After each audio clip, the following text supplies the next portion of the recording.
Excellent. So welcome everyone. Sidak Atnakasan, Sidak Stephanie Carroll, Tishu Stas, Landak Nalchina. Hello, I'm Stephanie Carroll. I'm Atna, a citizen of the native village of Kudika along the Copper River in Alaska.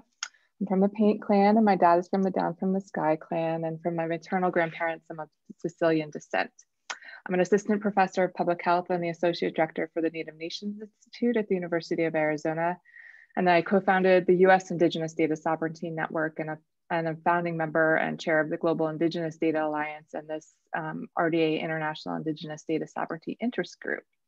I also run a lab group, the Collaboratory for Indigenous Data Governance, which focuses on research, policy, and practice for Indigenous data sovereignty. I want to begin by acknowledging the Tohono Nation on whose unceded lands I sit here in Tucson, Arizona, and pay my respects to the Pasquayaki tribe, whose people also share these lands.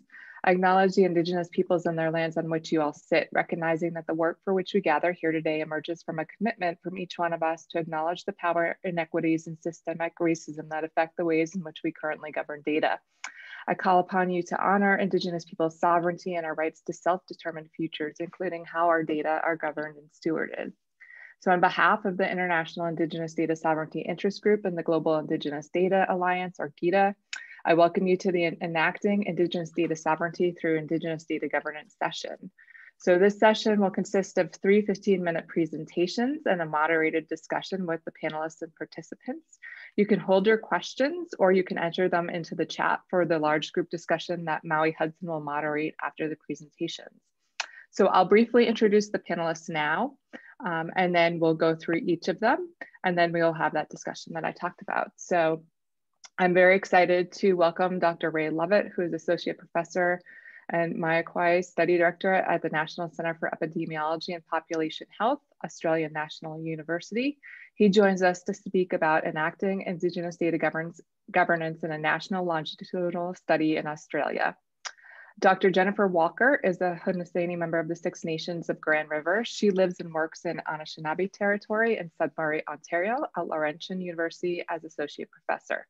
She holds a Canada Research Chair in Indigenous Health, and she leads the Indigenous portfolio at ISIS, which she will tell you about in this presentation today about Indigenous governance of health data systems in Ontario, Canada, progress, process, and priorities. And finally, it's my delight to welcome Dr. Michelle Svina, who comes from a history of strength and resistance as a Pueblo woman and has been advocating for Indigenous data sovereignty in her work at the Albuquerque area Southwest Tribal Epidemiology Center. She will speak to protecting tribal COVID-19 data. We will begin now with Ray. Thank you, Ray, for joining us.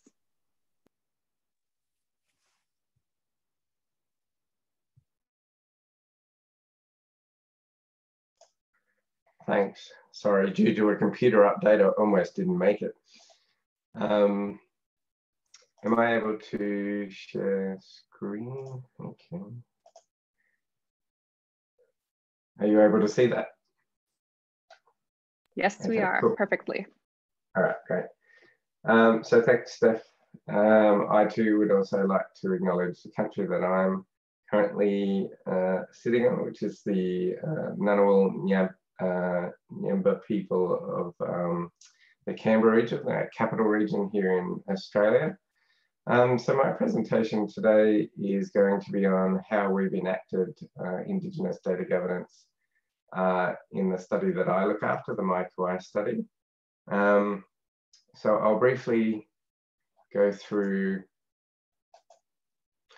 the development of the Mayi study, so people get a sense of what the study is about, including the conceptual process and the importance of data governance to the development of the study. I'll then go through some of the, well, there's one slide on IDS through, or Indigenous data sovereignty through Indigenous data governance. Sorry, it's very early here in the morning, so it's 4 a.m. And then I'll also talk about how the process of developing the Indigenous data governance in the Mayi study, and then how we're currently going through the process of data governance. So I'll give an example of some of the work that we've been doing in Mayi, and I've just got a flow chart to show people about how people apply to use the data.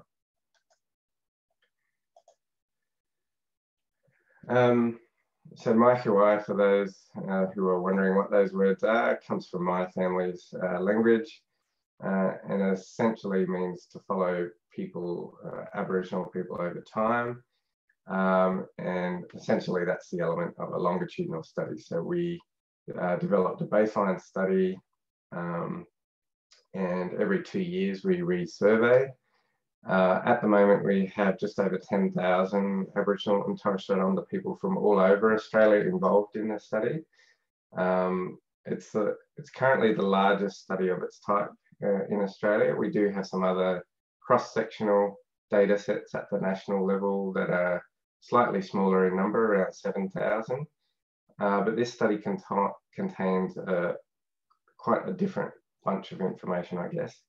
In addition to what we would consider traditional health metrics and information, we also have, with that data, a lot of information about cultural engagement, cultural knowledge, and cultural participation. So the study came about in 2014, but it's had a 6-year development process, so quite a while, which is unusual. And in Australia, we talk about the concepts of Indigenous research, so designed by, for, and it's about Aboriginal and Torres Strait Islander people. And as I've mentioned, because of the extra layer of cultural information, we're really interested in that interrelationship between cultural participation and engagement and well-being. Most of the measures within Mayi are what we call quantitative measures, and I've already mentioned the cultural indicators. So when we think about conceptualization, the easiest way for me to explain it to most other people is people understand the social determinants of health when we talk about those sorts of things. But if we take one step back from social determinants, everyone lives within a culture or multiple cultures, and the thinking is that those cultural domains and culture interacts with all those social determinants at each level, and often interacts between each level of the social determinants as well. So an example on the right-hand side of the screen there is that if we take a risk and protective factor, in this case discrimination, which is a risk factor that is unique to this population, but if we look at kinship and family well-being and networks that are unique to the Aboriginal and Torres Strait Islander population, we can then examine that interrelationship of that cultural determinant on health and well-being outcomes. So then moving into Indigenous data sovereignty more broadly, so if we think about the concept of Indigenous data sovereignty, we think about two very discrete issues.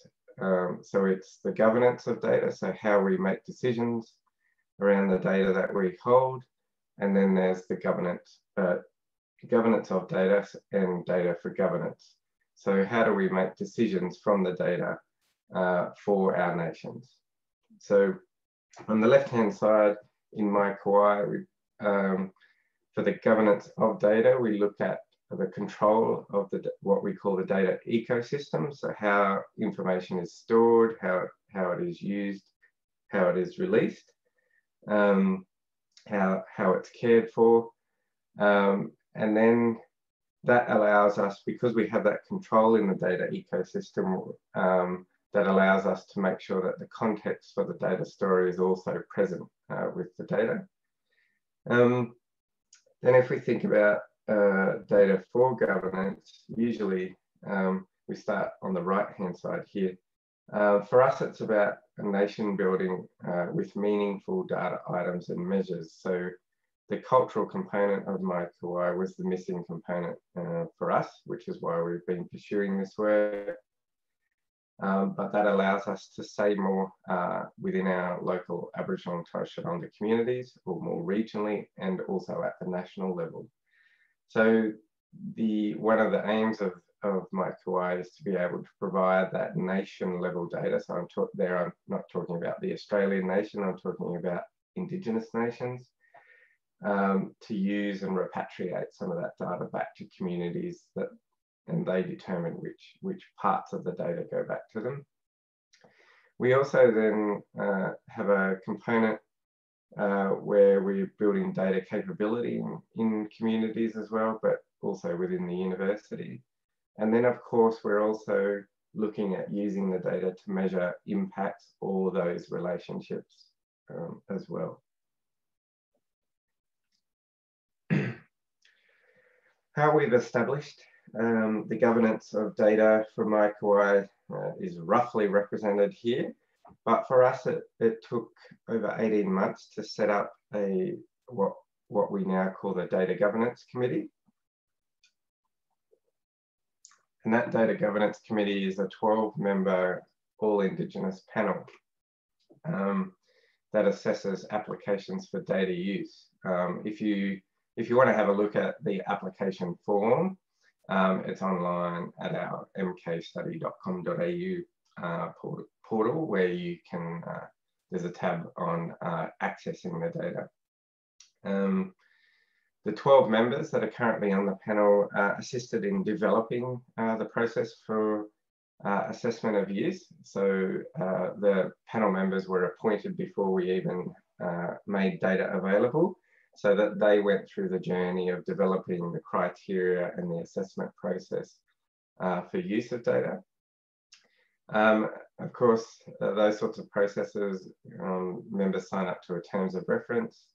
And within that, it primarily focuses in on two things, which is our National Indigenous Research Ethics Guidelines, so incorporating elements from that, and then also incorporating the 5 principles that we have from our Mayi Wingara data sovereignty principles. So they look at those 2 elements, the data sovereignty principles and the ethics guidelines. We also talk about data use currently at the moment, not data access. So we don't provide access to the data because as soon as we provide data sets to people, we lose the ability to control that. So we have a secure internal environment where we conduct the analysis and provide data tables and outputs to people who are approved researchers at the moment. We're hoping to move to a secure virtual environment in the future where people do have access to the data set, but we're not quite there yet. Now there's a lot of information on this screen, but here you can see on the left-hand side in the dark blue, the data principles that our Data Governance Committee looks to. So also on that website I mentioned before is access to the Mayi Wingara data principles. And you'll see here that we're just listing each one of those principles on the left-hand side. We then pull apart the principle and talk about each element of the principle.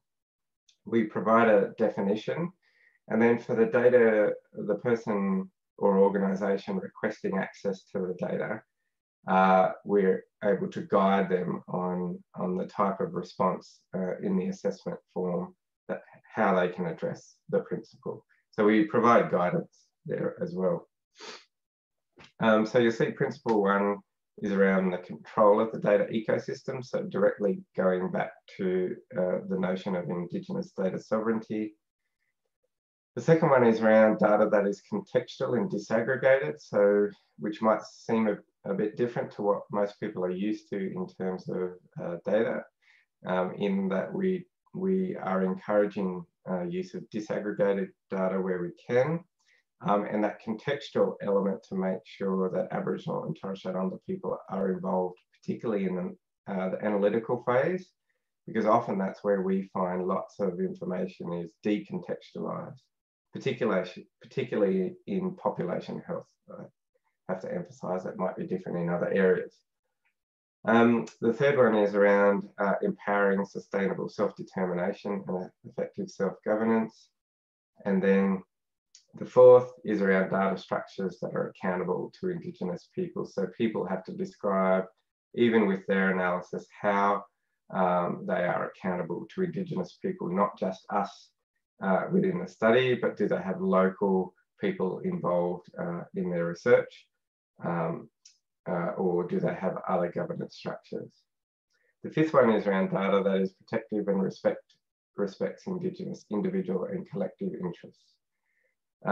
We talk a lot about strengths-based analysis as opposed to deficits, which we see again a lot in population health, particularly where there's comparative studies. It's quite strange. We often get asked about the non-Indigenous comparison group that people could use when they access our data, and we're like, well, we don't provide any data on non-Indigenous people, so that's interesting. So they're the principles that we apply. So then if we move over onto the other side, so data for governance, the other feature that MyQI has is that it has a number of peak Indigenous organisations from the national level right down to the jurisdictional level. And so these groups, which I've got all the logos for here, so they guide and prioritise our research. We also have the ability to conduct evaluation of certain national policies within MyQI because we collect information on that, and our knowledge exchange program. So peak Aboriginal and Torres Strait Islander groups guide our research priorities. So I'll move into those. So in terms of our knowledge exchange program and research, so at the moment, because we have a number of new instruments or scales that we've developed within the study, our governance group talks very much about having those instruments as valid and reliable so that people are less likely to question the integrity of our data. So we're doing a lot of work there. And we now have within the data set national level information on exposure to racism, both across what we call the everyday setting, but also within healthcare settings.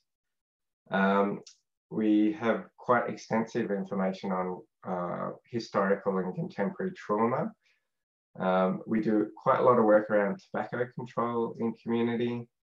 And then we're also interested in, spelled the wrong way, the protective effects of cultural engagement. So they're quite different, I guess, to what you would see in some population health studies, in that they're focused on very different issues to what you would see in terms of a particular health condition, even though we have that. And then also being able to use the data for evaluation. So again, tobacco control features here because we have national Indigenous tobacco control as a feature in the data. Preventative health checks that the Commonwealth Government here has rolled out over the last 10 years, and a national program around Aboriginal and Torres Strait Islander language revitalisation or access. One of the other programs that we're heavily involved in is evaluating these programs that are called ranger programs or working on country programs, because that actually encourages quite a lot of cultural participation, and we're able to separate out the cultural participation from the employment features of that program to say how much cultural participation contributes to wellbeing outcomes as distinct from the employment program. So that's quite interesting work. And then we have a national program around what they call family wellbeing. So our governance group has decided that that's our research and knowledge exchange priorities for the next sort of 3 to 4 years. And it's my job to implement that as the study director. But even as the study director, I'm also bound by each time I want to be able to use the data from MyQI, going through the data use application process and meeting all those ethical and data sovereignty principles. That's me. I hope I've done it justice.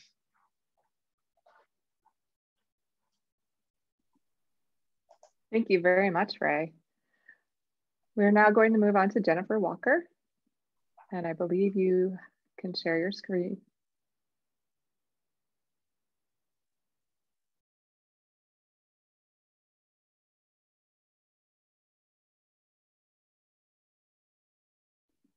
Is that showing up well?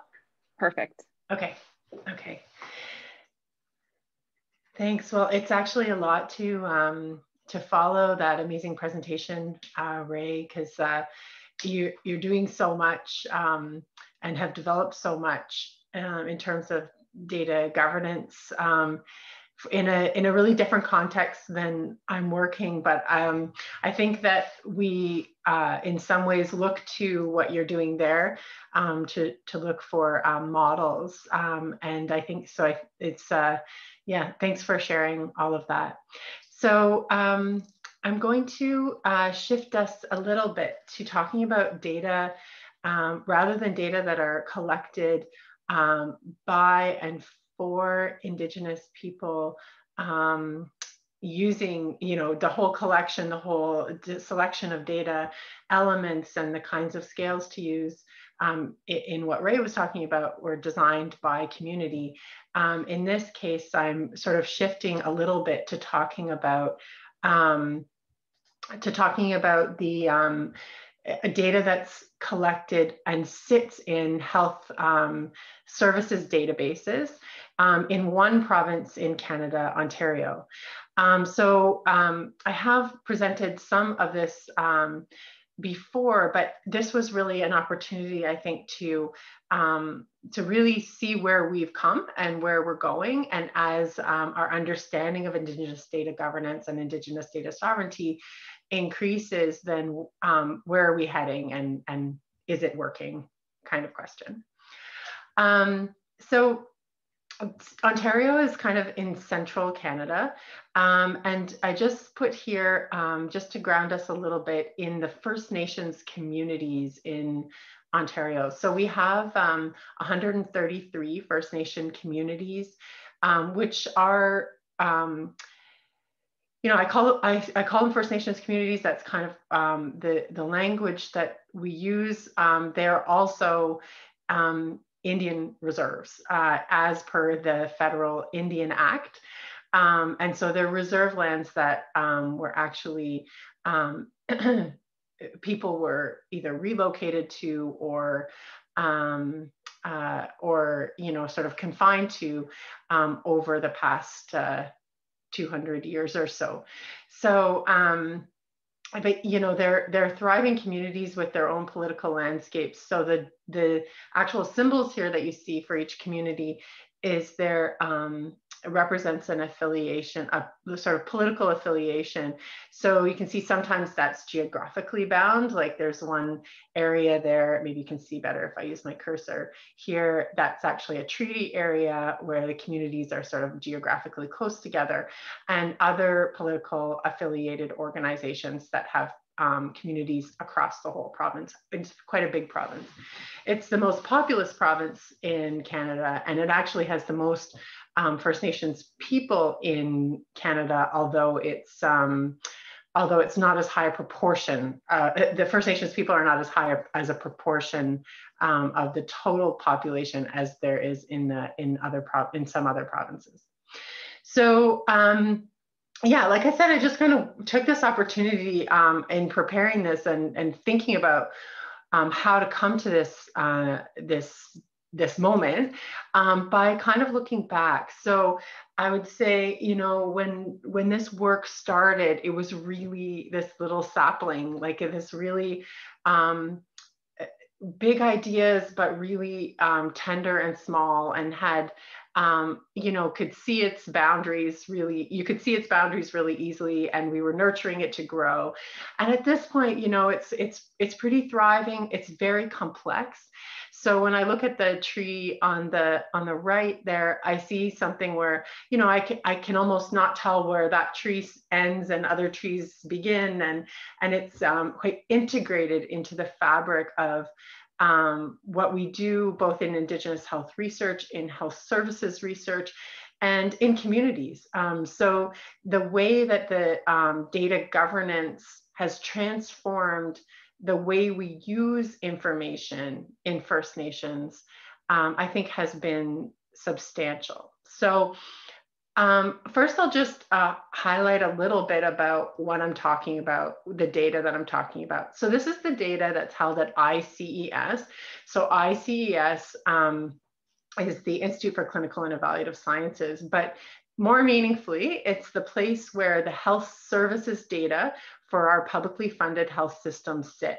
So they all sit there together. You can see we have physician claims data, inpatient hospital discharge abstracts, data from emergency departments, prescription drugs, home care.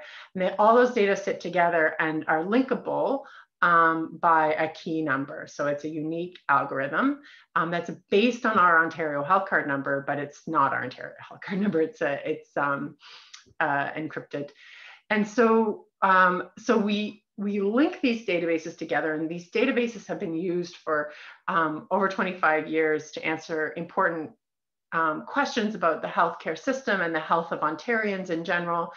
And over the past several years, more data have come in to be able to unlock that, that data so that we can, as First Nations and other Indigenous nations like the Métis Nation of Ontario and other populations of Indigenous people can use the data, for governance, as Ray so eloquently highlighted.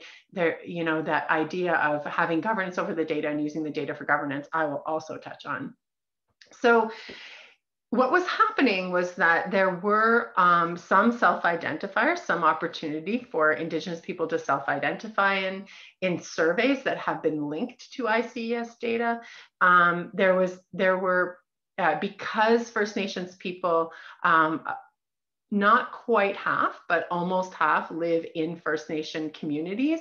Scientists, creative scientists were using postal codes or residence codes to find those on-reserve postal codes or geographic identifiers, and to try and answer questions around First Nations people without involving First Nations people in the design of the questions, the design of the study, and anything.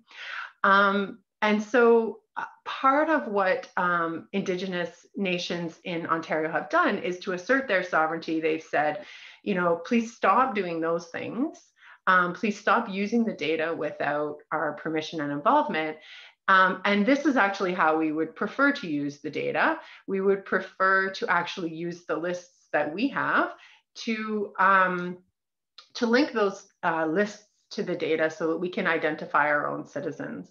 So there are a few different, I think it's one of the key points as we think about where we've been and where we're going, is that right now we have a thriving use of the data by those who had a list, who really wanted to use their list to be able to identify their populations. But there are other groups that didn't have a list or that don't have a list. And so, so for Indigenous health service providers that are providing services to diverse Indigenous populations, so that would include maybe Inuit populations, Métis populations, and different First Nations populations, then the more diversity in the Indigenous population that a group is looking to have answers for, the more challenging it is to use the registry system. So we're finding the need to sort of think differently a little bit about how some of those other data might be governed. But so if I'm going to focus a little bit about the federal Indian registry system and the First Nations, so that captures the sort of population of registered First Nations people in Canada. And so I'll just talk a little bit about the story of how that has been used and what it has unlocked for First Nations. So probably some of you would be familiar with the principles, First Nations data governance principles of OCAP. So that's those were developed in the 1990s. And they were the first way that really we started to assert sovereignty over data. And it was, about, the federal government collecting data about Indigenous or about First Nations populations without involving First Nations populations. So those principles were developed to assert ownership, control, access, and possession over data. And it actually was used to stimulate a movement around First Nations-led data collection to fill the gaps that the federal government was trying to fill by doing things without involvement. And so now we have a really robust organization called the First Nations Information Governance Center that operates at a pan-Canadian level, so across different provinces and regions, that helps to lead those sort of First Nations-led data collection initiatives. But those principles also are applied to data that aren't collected by First Nations people and organizations from the outset. So what was clear is that we were kind of at this little bit of a gridlock where, you know, scientists at ICES had the clear message: please stop, you know, telling our stories with the data you have without involving us. But then they didn't. The institution of ICES didn't necessarily know how to navigate these principles. So, you know, moving forward, I think we are, you know, that's really our history as First Nations in Canada now, is that we have these principles and they've been really effective at creating movement. Increasingly, we're having new conversations about data, especially data that are not in the possession of First Nations organizations or people. And so some of these conversations are informed by the international work that's happening through GIDA and through this group here, that you know, special group through the RDA, so that we're thinking about these care principles, about the need for data that are held about First Nations people to be used in ways that promote collective benefit, that make sure that that the First Nations people organizations have the authority to control. So I think we're going to cover these in a lot more detail in other sessions, but these principles, I'm now trying to think about how they integrate with the kinds of approaches we've been using so far in Ontario to build our frameworks around the OCAP principles. So this is the work that we're now doing. So this is just a summary that I always borrow from Stephanie and Desi, which is about this idea of having governance over data and data for governance. And so it's, as we work through the framework that, as I show you this framework, it's really about both of those things.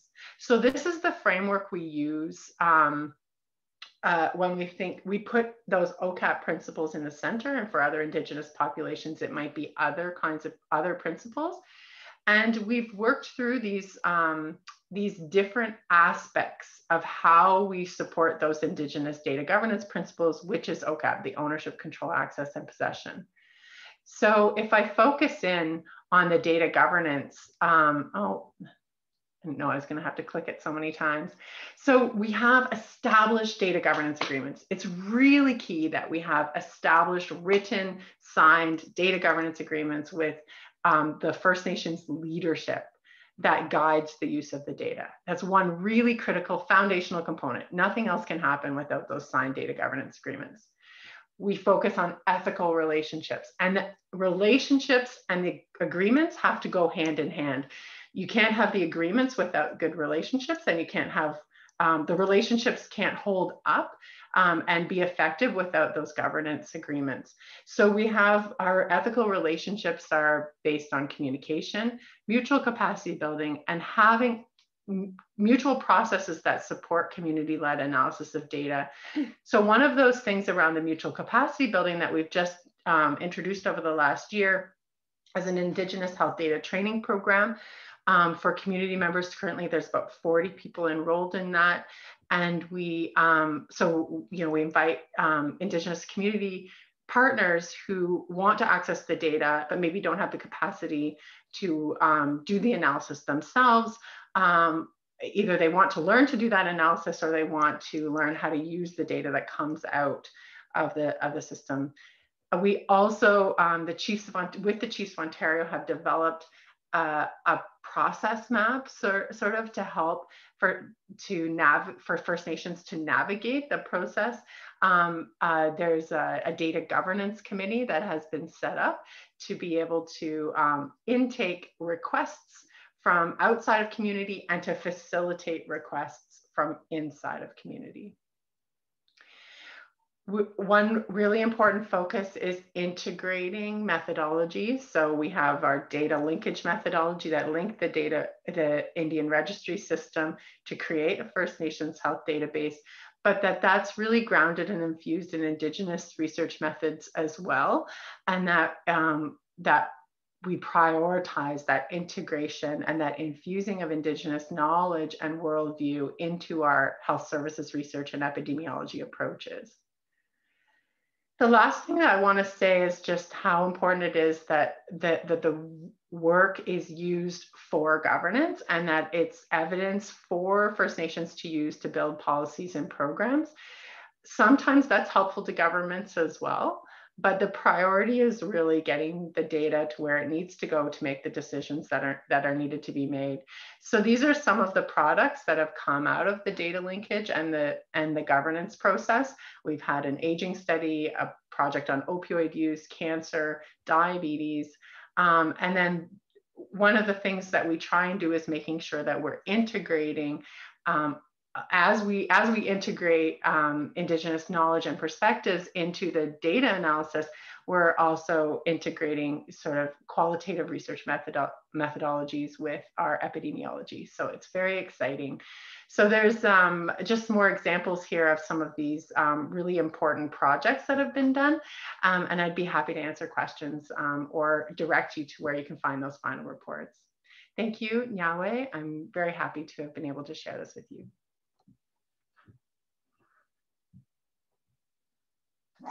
Thank you, Dan, for sharing that. Apologies for the dogs. I'm going to cede now over to Michelle to have her share.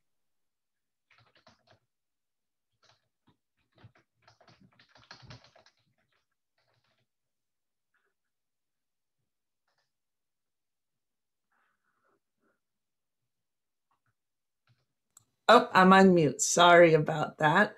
I just want to see if you can see my PowerPoint slide. They look great. Okay, good. I was not sure if it was just my screen on my desktop. But good morning. It is really good to be here today. My name is Michelle Swina, and I am from Cochiti Pueblo. And I work for the Albuquerque Area Southwest Tribal Epidemiology Center based in Albuquerque, New Mexico, here in the United States. And today I'm going to be talking about protecting tribal COVID data and some of the challenges we've faced here in New Mexico or the Albuquerque area.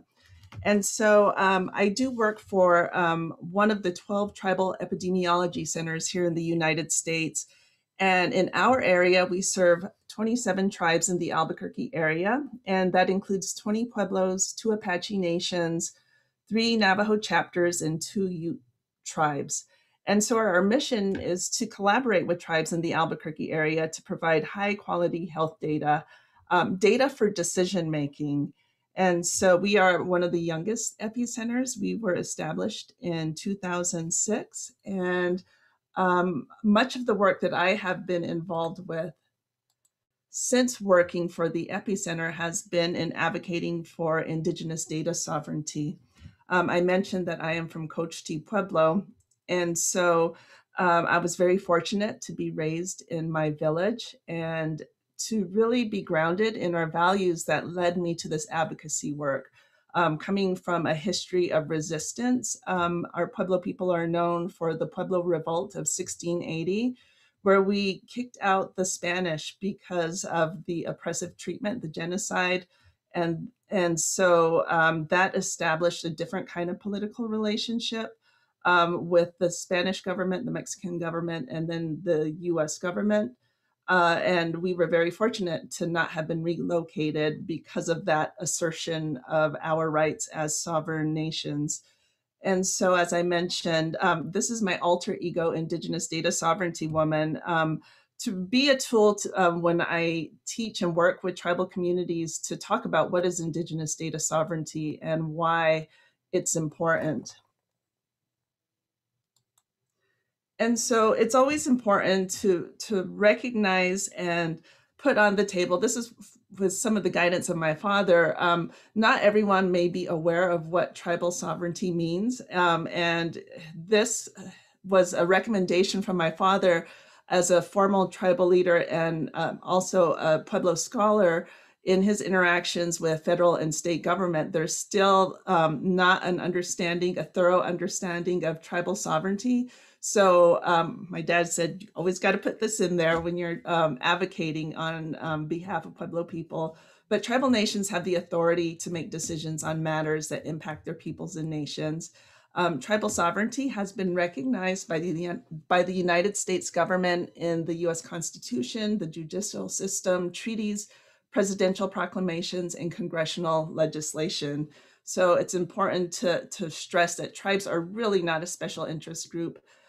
They are nations that are sovereign, that have a unique government to government relationship with the US. And so no other ethnic group in the US has the same inherent sovereignty and governing authority to engage on a government basis with the federal and state governments. So as I mentioned, here in New Mexico, the Pueblos also had their sovereignty recognized by the Spanish government, followed by the Mexican government. And so borrowing from the US Indigenous Data Sovereignty Network, it's important to go over what does Indigenous data sovereignty mean. And so Indigenous data sovereignty is referring to the right of Indigenous peoples and nations to govern the collection, ownership, and application of their own data. And so, that to me seems like, okay, I understand this concept. It seems simple, but with the political relationships and a history of colonialism, really at the federal and state level, recognizing this right has been a big challenge. And I think the COVID-19 epidemic has really brought to light those challenges and really how far tribal nations have to go to gain control over their data. And so I'm going to talk about the current reality when tribal nations, their own data is not protected related to COVID-19, when Indigenous data sovereignty is not recognized, and when decision-making, when tribes are cut out of decision-making when it comes to their information and data. And so we've seen here in New Mexico how some of the tribal data related to COVID-19, the number of cases have been made publicly available without tribal permission. And as a result, we're seeing stigma and discrimination that has resulted from this public release of tribal data. And some of the ways that this information has been released has made its way to online articles and to different data dashboards that report tribal specific data. And this has led to, here in Albuquerque, one of the, I guess, the examples that really show the harms of having tribal specific data released was a hospital here in Albuquerque, a women's hospital that established a policy that really racially profiled Native American women using their zip code related data. And in some instances, new mothers were separated from their babies while they were in the hospital, irregardless of a mother's COVID-19 status. And a mom would be classified as a person under investigation based on her zip code, even if she did not have any risks for COVID-19 or presenting with any kind of symptoms for COVID-19. And then just in the media, there tends to be sensationalization of tribal specific data. I recall earlier on in the pandemic, there were several pueblos that their data was shared on the news, but I know that this was without tribal permission, and I do know that the tribal leaders were not happy with this, and you no longer see this information that is being broadcast on the nightly news. You do see data for the Navajo Nation being broadcast on almost every New Mexico channel for morning, noon, and evening news reports. But there tends to be what is happening is stigma that we are seeing when it comes to Native communities and Native people becoming associated with COVID-19, being blamed for the spread of COVID-19.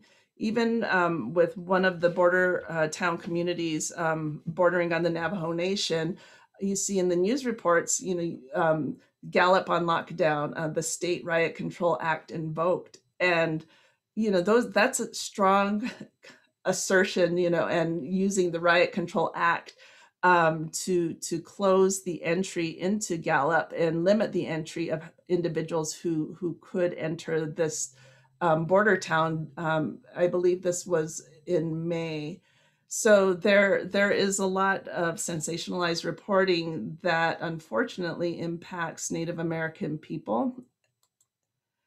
And so some of the ways that this information is making its way into the media and reporting is through, here in New Mexico, the Inspection of Public Records Act. And so this Inspection of Public Records Act is a state law that provides the public and media access to public information. So this law requires open access to almost all public records in state and local government, with a few exceptions. And so, this is really aimed at making government transparent.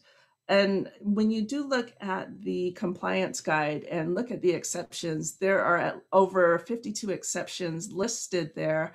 And so currently there will be efforts of looking at what exceptions can be made when it comes to tribal specific data, because protected health information is one of the exceptions in here, but how can we elevate community level data to also be protected? And then another mechanism in how tribal data is being shared to the public, it is the geographical data that is related to zip code, postal zip codes. And so the state of New Mexico has a public COVID-19 data dashboard. And so you could go to this dashboard and select a zip code. And when you click on that zip code, it shows you the geographical boundaries for this zip code, and then also the name of that community. And so you could easily go in there and pull out tribal specific data. And so one thing I do want to point out, thanks to Stephanie, is that in the state of Arizona, they do have a similar dashboard that is available online.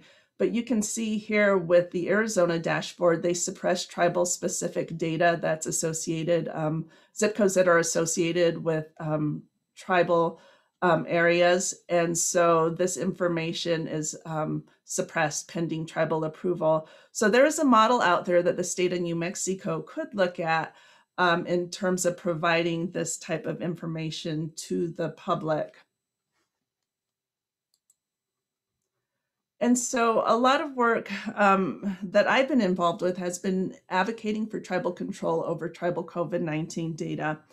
And so when we talk about Indigenous data, when it relates to COVID-19, this is referring to COVID-19 testing data, so individual and community level data, wastewater, cases, hospitalizations, health service access, deaths and comorbidities, as well as how we look at COVID-19.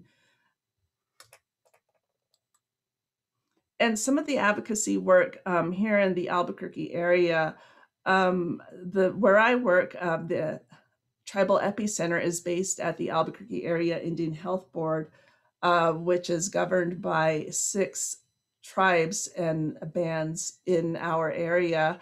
And so they did sign a resolution that supported Indigenous data sovereignty and inclusion of tribes, pueblos, and nations in the IHS Albuquerque area, and the development and implementation of policies and agreements pertaining to tribal COVID-19 related data.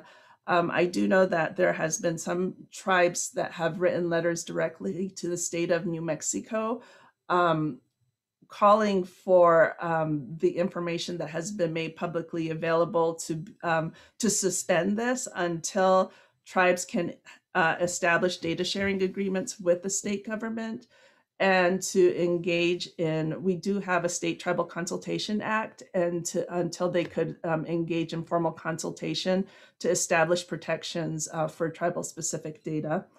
And last fall, the All Pueblo Council of Governors, which is a consortium of governors from the 20 pueblos, the 19 pueblos here in New Mexico and one in Texas, hosted a Pueblo Data Sovereignty Conference. And at that conference, they also signed an APCG resolution in support of Indigenous data sovereignty, really wanting to be proactive and to identify ways that pueblos could be in control of their data.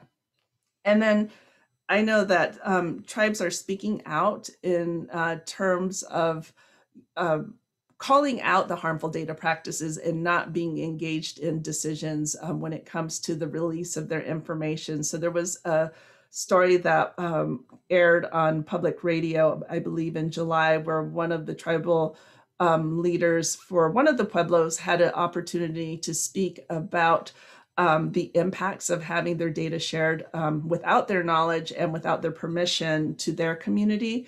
And so in my role, I look for those opportunities. Nobody needs to hear from another PhD on tribal sovereignty in my area. I think instead they really need to hear from tribal leaders, because when we think about sovereign authority, it's coming from the tribal nations. And so I look for those opportunities of how can we have tribal leaders speak up on behalf of their nations. And then I have in this slide here, I have a picture of Pueblo governors from the early 1900s who have really been advocating on behalf of Pueblo people going to Washington, D.C. And as I mentioned, since 1680, the Pueblo governors and leaders came together to take a stand against the Spanish government and to protect our way of life. So they have been asserting their sovereign authority and status, as our tribal leaders always say, since time immemorial. And I really, for me, when we talk about Indigenous data sovereignty, it's Indigenous data sovereignty is through Indigenous data governance. And I thought this to be the best definition, easiest definition or explanation of what it means, borrowing, I believe, Ray Levitt was a co-author on this Indigenous data sovereignty briefing paper that came out of their Indigenous Data Governance Institute. And Indigenous data governance is decision making. It is the power to decide how and when Indigenous data are gathered, analyzed, accessed, and used. And so when we advocate for tribal control over data, it is about protection of that information and getting permission to use that information, but it's also about being involved in decision making about how the data is going to be gathered, analyzed, and used.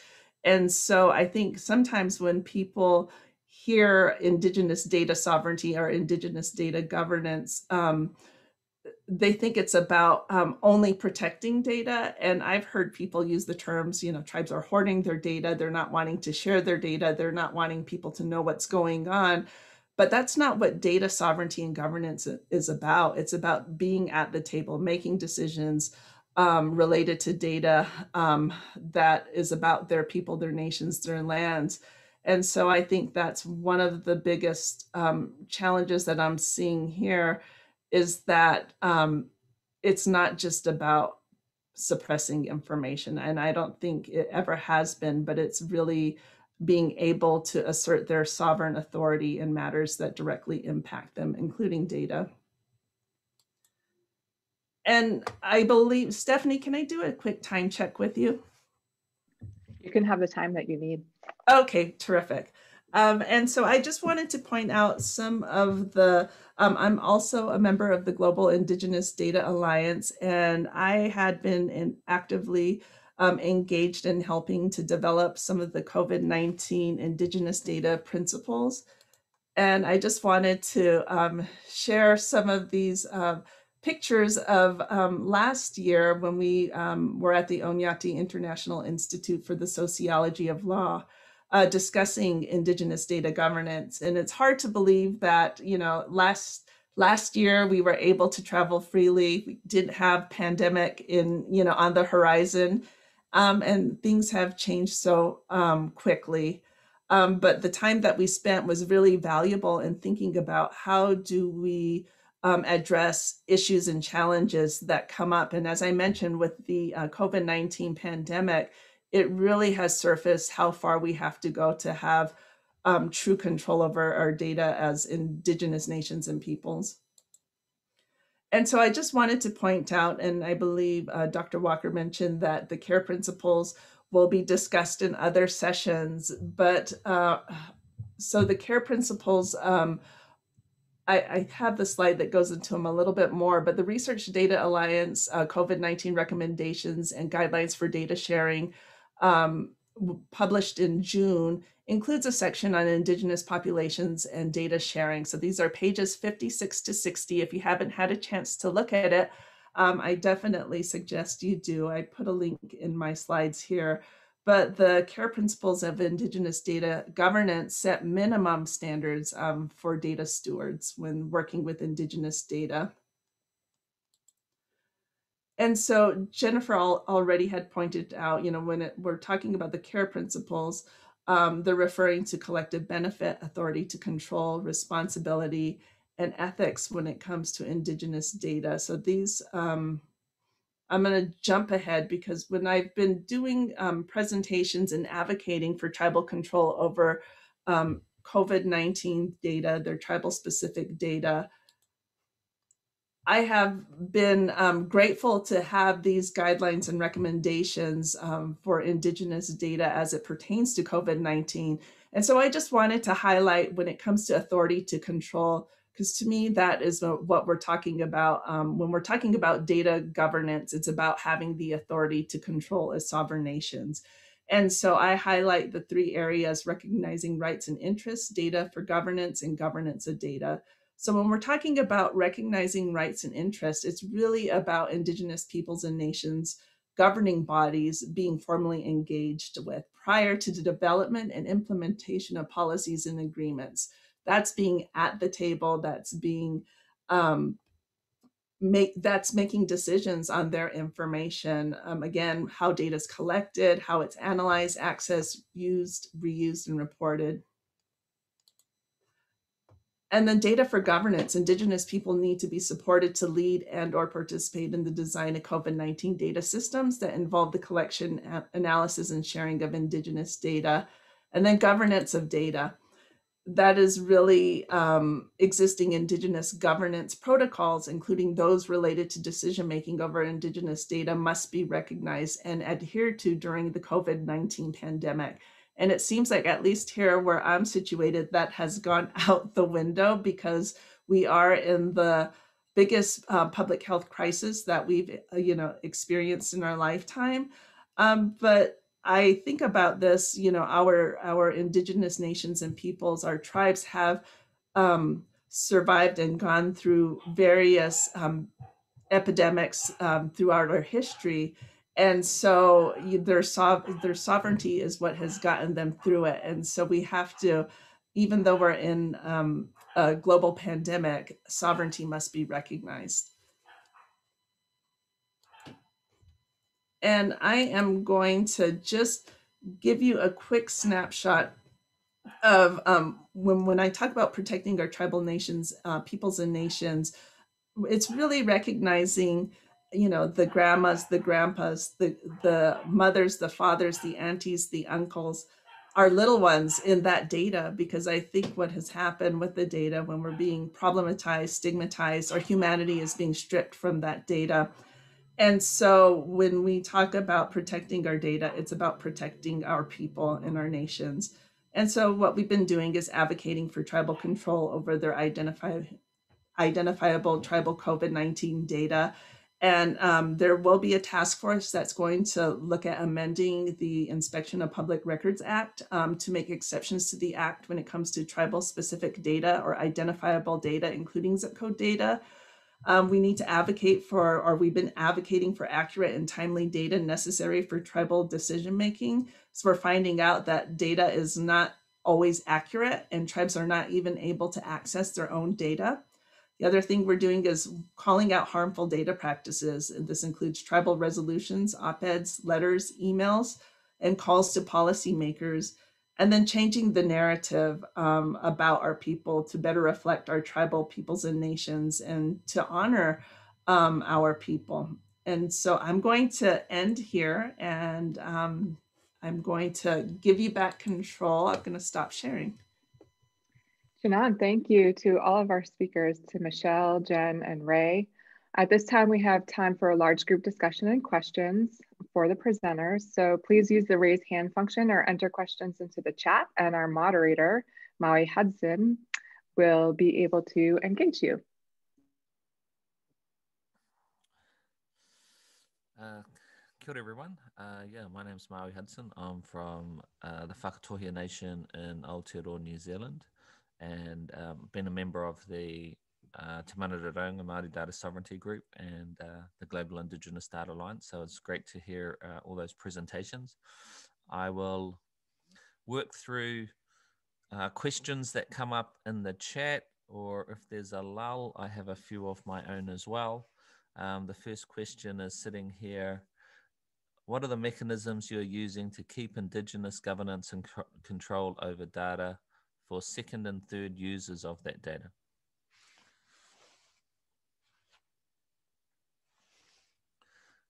Generally to you all, panel. I thought you were saying Jen there for a second. So I'm not entirely sure I know what it means, the second and third users of the data. So I can guess, but if the person who asked the question wants to clarify that while I'm talking, that's also fine. I may not hit the mark, but so if it means once the data have been sort of like the data sitting in the databases, you know, it's sort of the governance of that data looks different for First Nations who want to access the data, so Indigenous driven use of the data to answer questions, from governance organizations, not like just as an Indigenous researcher. And then also like other, like if the provincial government wants to access the data or a researcher wants to access the data, there's two streams of processes for that governance. So those two things look different. But what but if the second and third use of the data means like taking those findings that are shared already in, you know, in collaboration according to the governance and using it differently, there's not much we have by way of making sure that there's control over how those stories are shared. So that's why we have so much of an emphasis on capacity building and education around what sovereignty means and why the importance of why it's so important who's telling the story, and that's a really key component to data governance. So if second and third users means taking the information and then using it differently or telling the story differently, then really the only mechanism we have is education and helping people understand.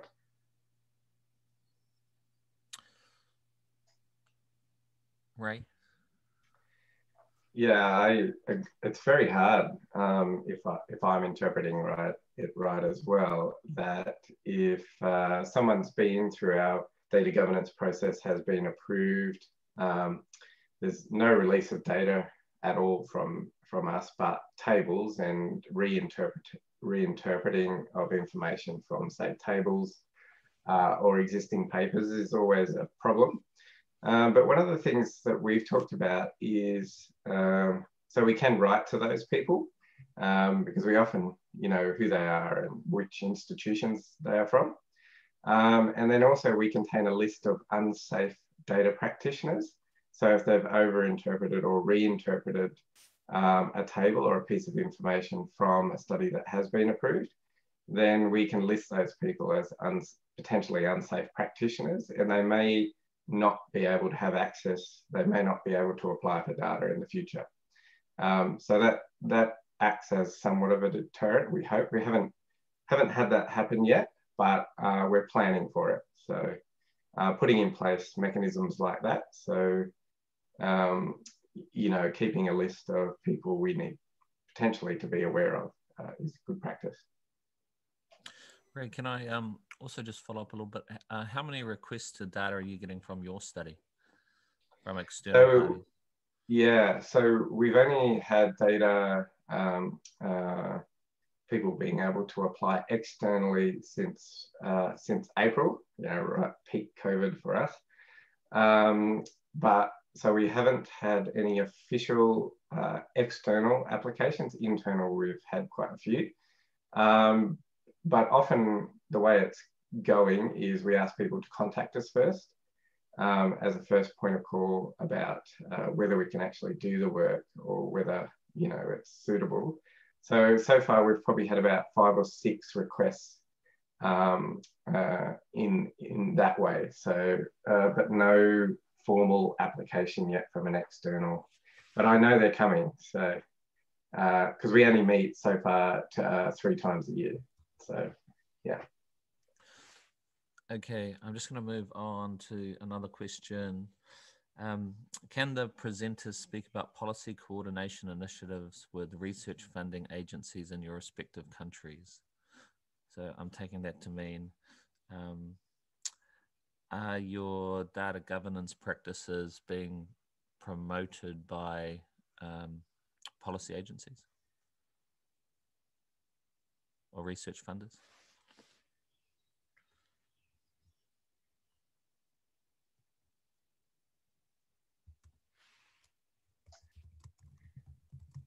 I can only talk about what happens in Australia, particularly with our research funding through the National Health and Medical Research Council. So we have been advocating for Indigenous data sovereignty principles to be embedded into sort of grant processes. But there's quite a bit of conflict. So there's actually a move to make data more open from research. That hasn't really been specified too well just yet, but there's also a big push at a federal level in Australia for what they're calling data transparency now. They keep changing the words, but so there's a law that's currently in draft form around publicly held data. That doesn't apply to research data, but you now in your grants, you have to say how your data is going to be made available as a part of your research grant funding. So we've taken the approach that our data is available for use.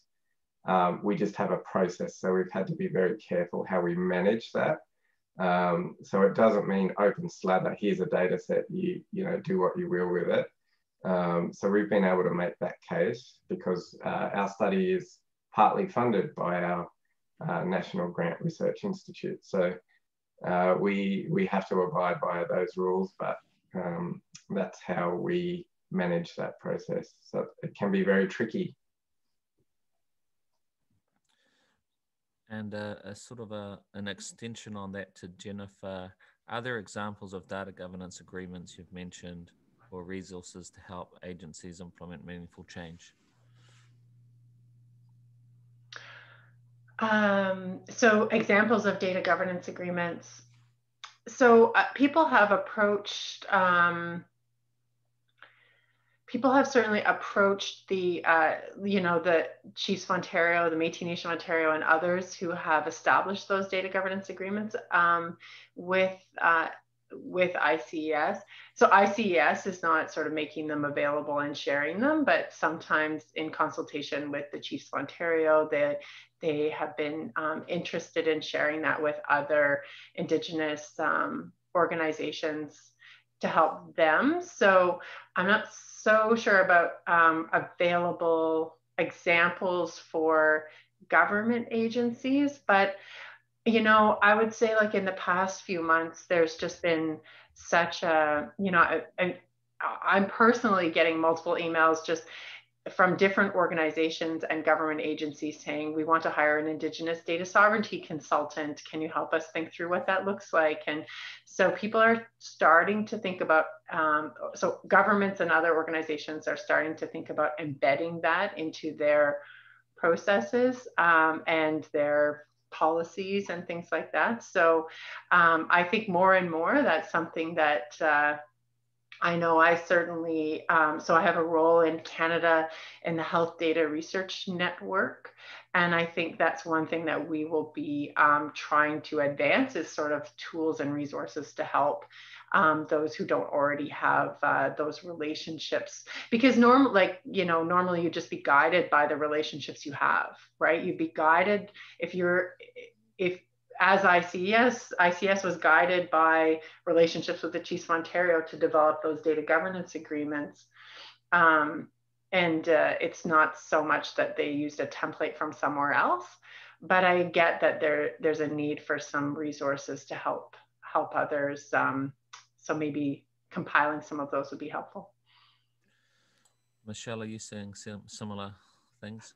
Well, I was going to ask a question of Jennifer, because right now the conversation here in the Albuquerque area in New Mexico specifically is on data sharing agreements or data use agreements. And so I'm intrigued by data governance agreements because to me, hearing that seems more comprehensive than just sharing data. And, you know, one thing that I think is really important because we are looking at just sort of boilerplate templates that are out there, but they don't necessarily align with Indigenous values and our own governance protocols. And so I think those are critical when you're looking at these templates is really looking at how you tailor that so it really aligns with our own value system, how we define harms, how we define benefit. And I think these templates need to be very, very specific because that's been sort of my critiques on some of these data sharing agreements is that they don't necessarily outline some of the ways here in New Mexico that data has been released without tribal permission. So it's calling it out and naming it. And then defining those vague, cloudy areas. Like I think there was some sentence in there about, you know, data to protect the public health. But, you know, when and this is like from the state being able to operate in this manner where they can access data to protect the public health. But to me, that could be interpreted in any way and justify breaking of agreements if it's not defined. And so I think any kind of vague, fuzzy language really needs to be scratched out of there. And so if we are working with tribes and providing support and guidance when viewing these agreements, we have to be very, very specific and kick out fuzzy language.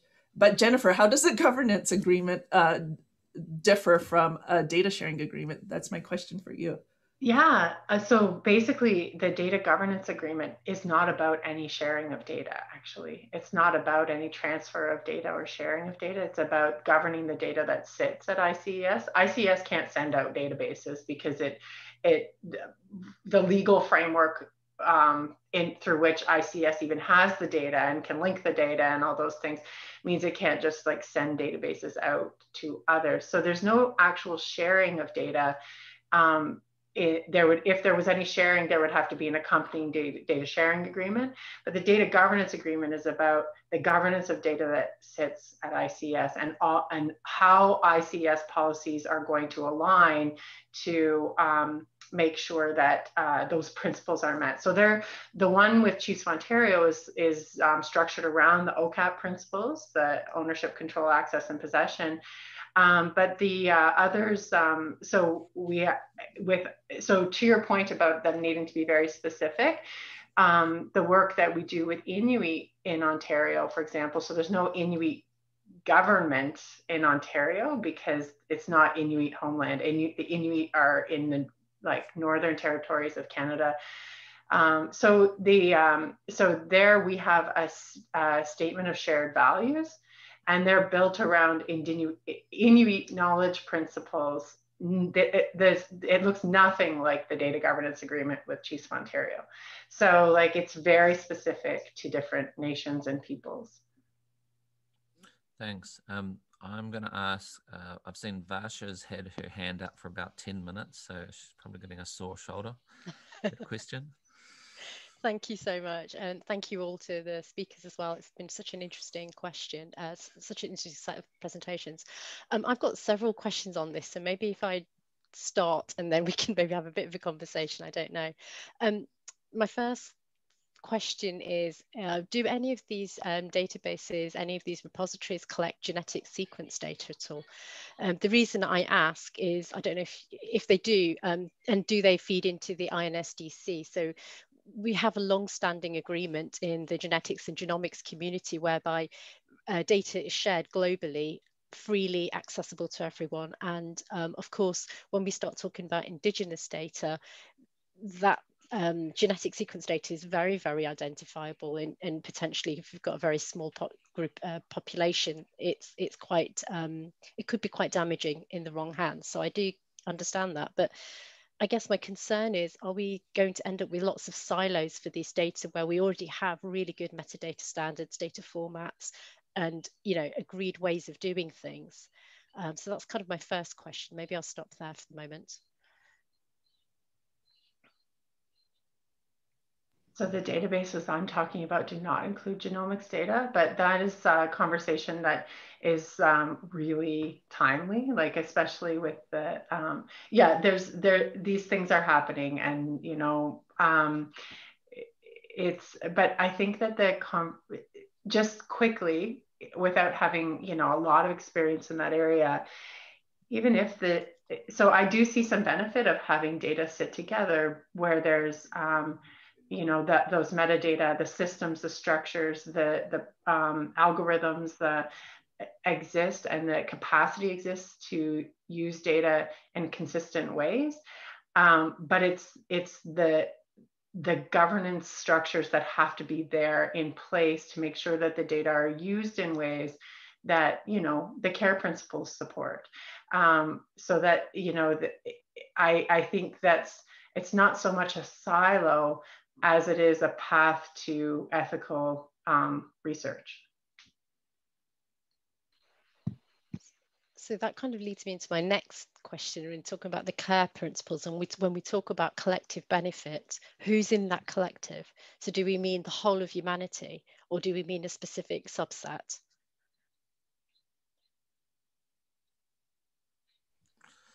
Michelle, you want to take that one?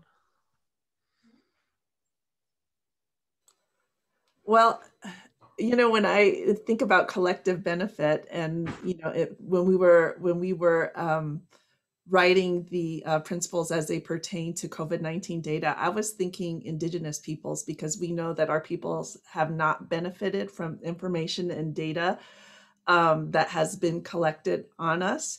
And so with COVID data, in my mind, my perception was that we need to benefit from this, and also, be able to use this information so that we could get additional funding into our communities to address the needs that we have. And so that's my take on it. I don't know about the others who were involved in actually drafting the care principles prior to the pandemic. So I'd rather have some of the team members here address that.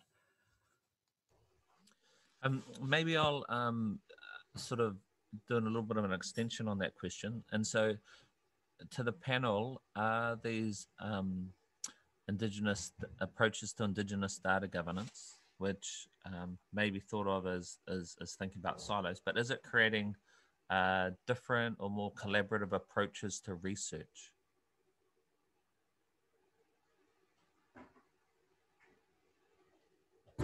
Ray?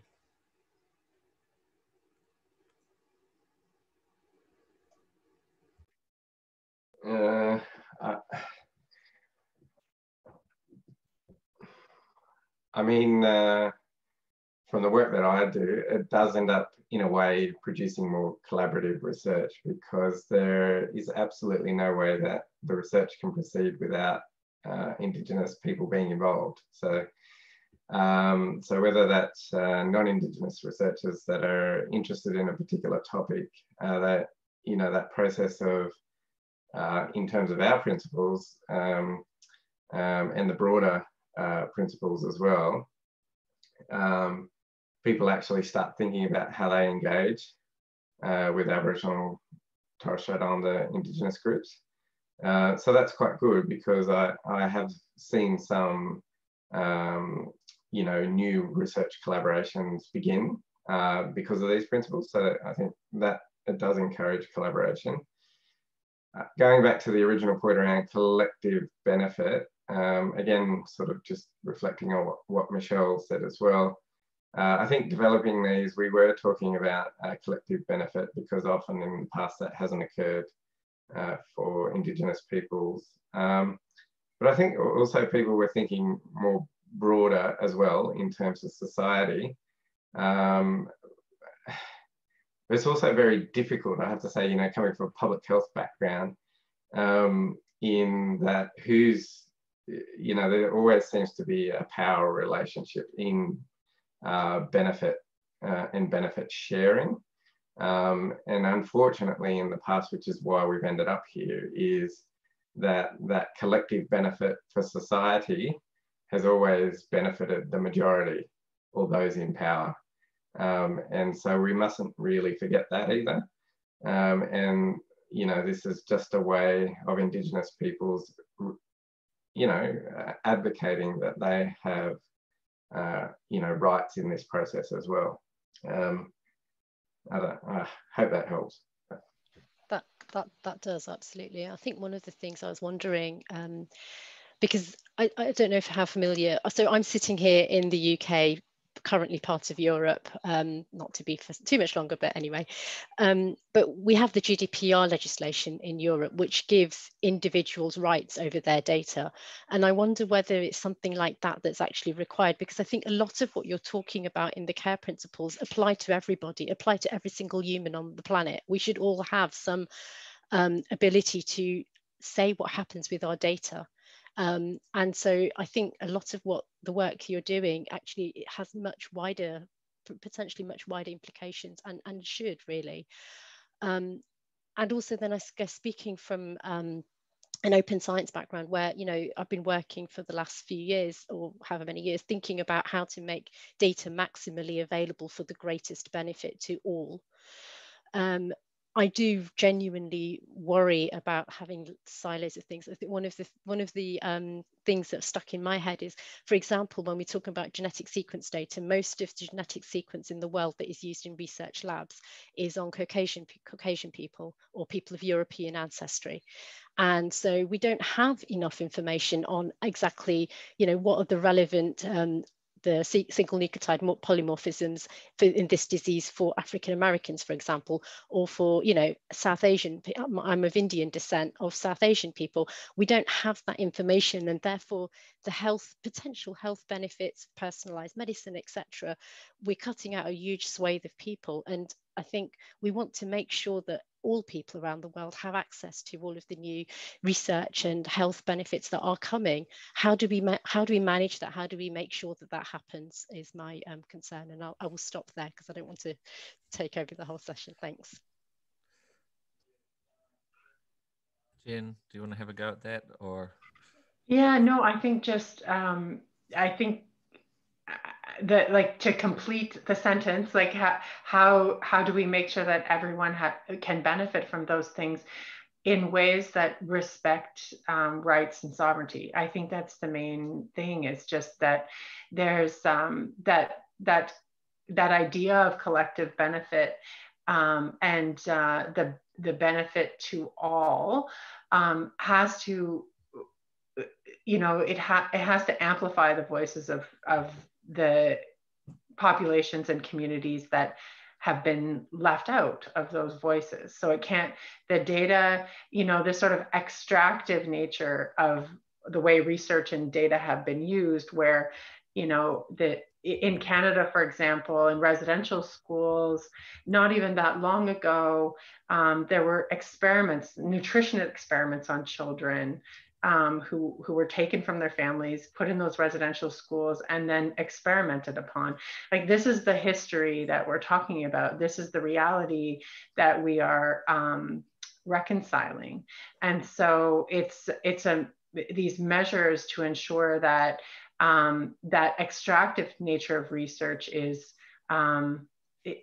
protected against, I guess. So I think that I definitely agree with you that I think, in Canada, First Nations people want access to that information as well, so that they can make decisions, but not so much so that they can be left behind and the world can move forward with personalized medicine and leave them out. So if I can just jump in and add a little bit here too. One of the things that Jennifer talked about was the need to, actually I think all of them talked about, is getting evidence so that it can be useful for building policies and programs and action. And while there's open data and open science doesn't necessarily lead to that, because that's another step. And we've been involved in conversations recently about how Māori view automated decision making. And one of the comments that came back is that if the system is creating inequities, if you automate that process, you don't change them, you just enhance them. And the same thing in some respects with open data. You can kind of put more petrol in it, but it's still pointing in the same direction. And that sort of ability to shift the way research is done so it becomes more inclusive of communities, and so you get more, is really about trying to drive for more benefits to accrue into those places. And I think that's a little bit of the challenge of getting the balance right between sort of enhancing value and opportunity through increasing open data and changing systems so that benefit will result from the activities that are done with it. So I think we're down to the last couple of minutes, and I'll just throw back to, actually I'll do the panelists got a final comments before we go back to Stefan. I think I'd only add that if we include, the populations that have interest in, say, genomic information and those sorts of things, and if there's scientists from that background doing that work, that's also very useful, because one of the reasons why most genomic research is done on white populations is that they're the majority of the scientists, those sorts of things. And also, so there's a self-interest. We're self-interested too. So perhaps if there were more of us, I'm an epidemiologist, and Jennifer as well, we're interested in having Indigenous epidemiologists. But it's very hard to get into some of these sciences because, pre-existing stereotypes, that sort of thing. So we're dealing with those sorts of issues as well. And then also people assuming that our communities don't understand these sciences and what the benefits could be. And, scientists have to tell us what the benefits are for us. So we're dealing with those sorts of issues as well, which we can't really discount in the process. I know it's not data related, but it affects why things are done.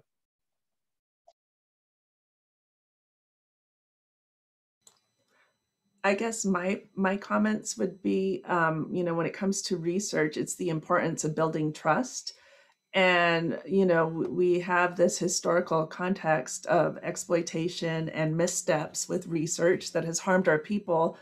And so having, our people involved in this type of research is going to take time. And so when we look at policy, it's looking at what are those timelines to really rebuild relationships or even establish relationships, because there is a lot of mistrust. And, I think about now, we're all probably having conversations when it comes to the vaccination for COVID-19.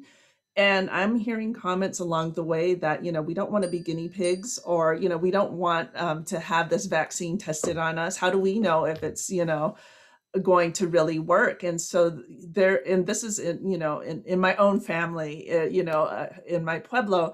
And so there's a lot of mistrust about research. And so we do have to take that time to really start from the very beginning and establish respectful relationships. So that would be my comment.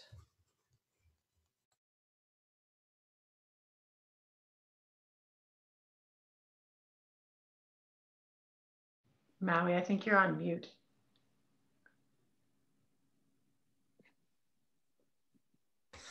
Any final comments? No, from me. Steph, do you have any? I don't have any final comments other than to say thank you, everybody, for joining and the good conversation. And a huge thank you to Jen, Michelle, and Ray, especially Ray, who was joining us at 4 a.m. his time. We have some other sessions that are occurring today and tomorrow. So please do look up Indigenous data sessions in the RDA program and join us for more discussions around rights and the care principle.